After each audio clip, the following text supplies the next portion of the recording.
Welcome back to the deep dive. Today we're entering a realm of deep theological paradox. Hmm. We're exploring the figure of Bala Krishna, the divine child, and the sources present us with this incredible, almost contradictory duality. Right. You have this figure who is worshipped as the supreme being, yet he's best known for his toddler antics, his absolute devotion to mischief. Yeah, and that's really our mission for you, the listener, to move past just the image of the adorable child. Which is a powerful religious figure in its own right. Oh, absolutely. But to understand how these seemingly simple, mischievous childhood stories, the Leela or divine play, are actually vehicles for profoundly deep philosophical meanings. And these narratives, they really are the absolute beating heart of some of the largest devotional movements in history. They are. And the most immediate, accessible, and frankly fun image we have of him is just pure, unadulterated mischief. Yeah.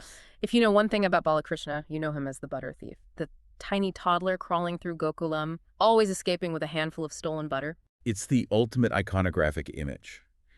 And it seems like such a charming, domestic scene. But that's the entry point to the philosophy. The butter itself. The act of stealing butter is the central tale. And across traditions of Krishna devotion, the butter is consistently interpreted as a metaphor for love. Love, okay. Specifically, the non-quantifiable, abundant, pure essence of devotion. So when the Lord steals the butter, he is really stealing the heart, the essence of devotion from his followers. He's requiring them to give themselves over fully. Okay, so let's unpack that divine play, the Leela. This is the Supreme Lord running around, untethering cows, causing chaos. Teasing the neighborhood children. And expressing a genuine disdain for social conventions. It's all a performance, this intimate interaction with the mortal world. He's hiding his power in plain sight by acting like a child. He absolutely is. And this is captured in how he's depicted, right? Yeah. A robust toddler, often dancing or crawling, always holding that stolen piece of love. Or standing by the broken pot he just raided. Exactly. It's domestic intimacy with the divine. And we should ground this historically. This is not some recent phenomenon, is it? We're looking at traditions that go way back. Precisely. We have evidence of Krishna worship, specifically of Vasudeva, the son of Vasudeva, going back as far as the 4th century BCE. Wow, 4th century BCE. And he was worshipped in a surprisingly strong monotheistic format even then. This early cult regarded him as the supreme being, perfect, eternal, and full of grace. This really lays the groundwork for the later term, Svayam Bhagavan. Ah, Svayam Bhagavan, the Lord himself. So how does that early, very serious monotheistic concept merge with the later, much more playful image of the child? Well, it's an evolution. It's an amalgamation. Modern Krishna worship pulls together elements from the old Vasudeva worship, the pastoral Krishna Govinda, and then this specific, highly influential medieval cult of Bala Krishna. The divine child. The divine child. The focus shifted to the childhood episodes because they made the divine accessible on a visceral, emotional level. Mm-hmm. To worship the child is to engage with God through the most basic, tender human emotions of parental affection. So the goal was to make the cosmic accessible through the cuddly. The supreme being became a toddler who needs his diapers changed, just to make us feel connected. That's the genius of the Leela. And this duality, the cosmic power contained in a domestic setting, is best illustrated by 2 central narratives. Okay. Let's move from the concept to the stories that prove this duality is constantly at play. Let's start with the one that literally contains the universe. The tale of Yashoda seeing the cosmos in her son's mouth. The setup is classic. Mm-hmm. Krishna had this terrible reputation for being messy. Eating dirt, bringing muck into the house. Right. And Yashoda, his adoptive mother, would confront him. But she always faced this immediate, insurmountable hurdle. His innocent eyes. His innocent eyes. She just couldn't punish the child she loved. And the sources say she confronts him specifically after he's been accused of eating dirt. She demands he open his mouth to prove he's innocent. Yes. What happens next is what just blows my mind about this tradition. When she tells him, "Open your mouth, child," he does. And when she peers inside the small, tender mouth of her son, she doesn't see dirt. She sees everything. She sees the entire universe. The texts detail this terrifying and glorious vision.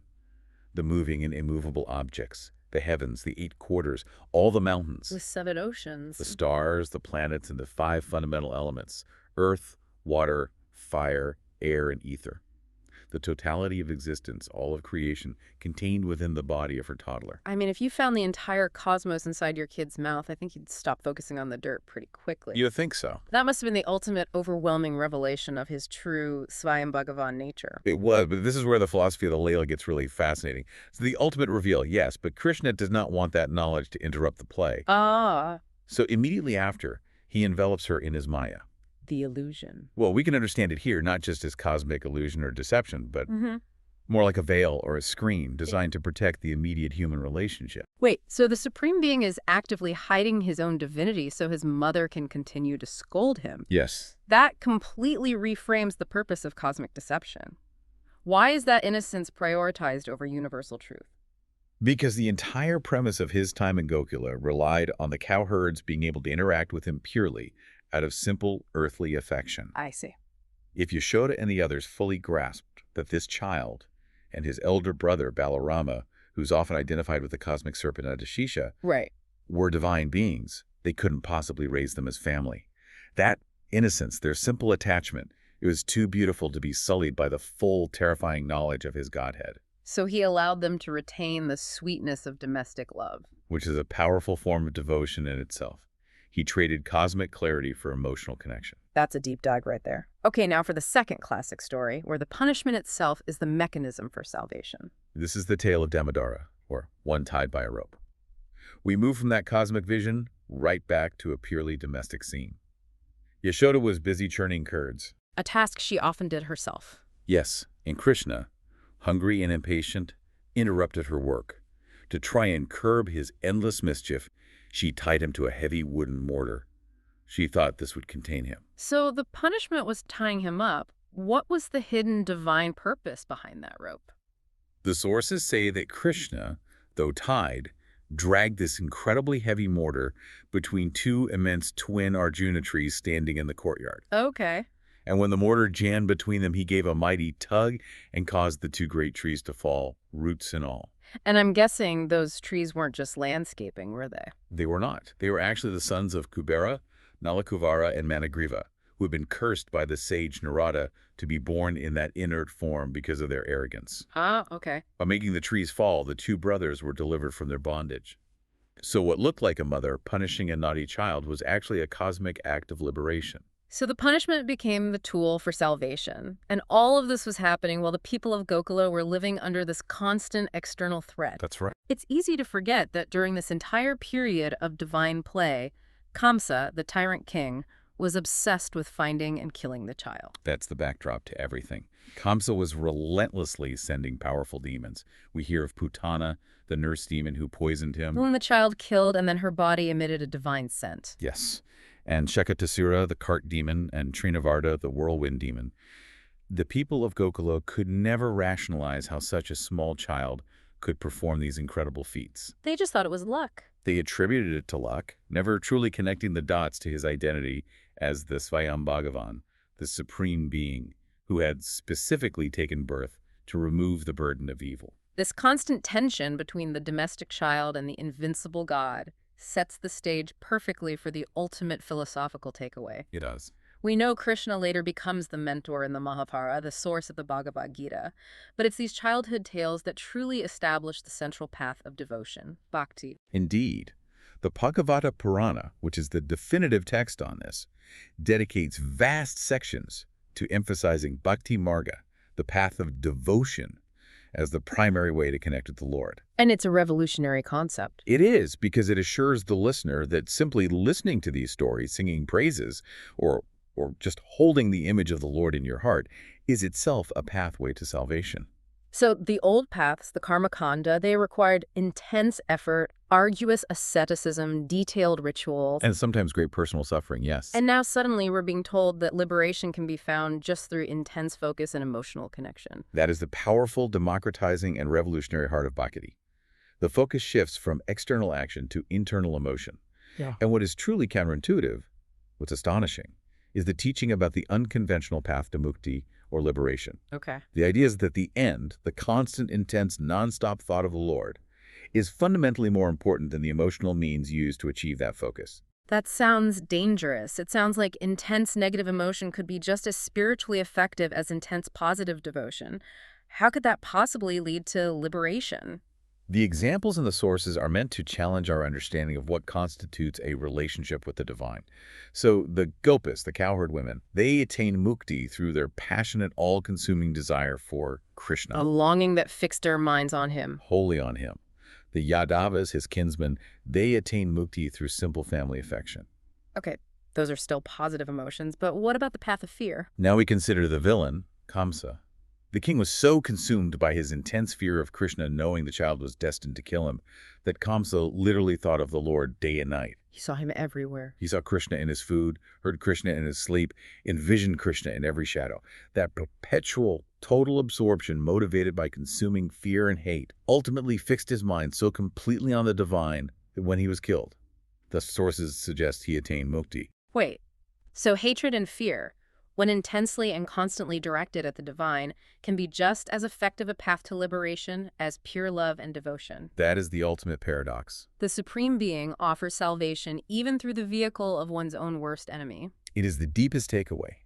The mind's intensity, the total absorption in the divine presence is the key, regardless of the emotional framework that motivates it. The Leela shows that the child came to establish Dharma, yes, but also to prove that if your mind is fixed on the divine, whether through love, desire, or even intense hatred, you obtain mukti. I find myself continually coming back to the profound nature of this simple child. He is the baby who steals butter to receive love, Yeah, but also the Supreme Being who orchestrates the downfall of his enemies in such a way that they achieve salvation through their very antagonism. exactly. It's about accessibility and intensity, all wrapped up in the image of a playful toddler. The whole arc of the Bala Krishna story is about meeting humanity where it is. He plays the role of the beloved child so that the path of devotion, which is the path most accessible to the most people, can be firmly established. He connects with humanity on the most basic, emotional, and intensely personal level possible. That's it. So we've taken this deep dive from the image of the playful child to the grandest cosmic vision, and we've ended with a revolutionary path to salvation. A long journey. We learn that the divine actively hides its true nature through Maya so that we can enjoy the intimacy of human love, and that focused attention on the divine, regardless of the emotion, assures liberation. Exactly. And that leaves us with one powerful thought to contemplate. If intense, total focus on the divine, even when channeled through negative emotions like fear or hatred, can lead to the ultimate goal of liberation, it raises an important question for you, the listener. We are surrounded by incredibly intense modern passions, political outrage, social anxieties, intense fandoms. These emotions often fix our attention day and night. Are these fierce modern passions, born of fear or frustration, truly forms of total absorption? And if so, are they moving us toward the truer understanding of reality or simply distracting us further from it? A truly challenging question about the nature of modern focus. Thank you for guiding us through this paradoxical and profound deep dive. We'll see you next time.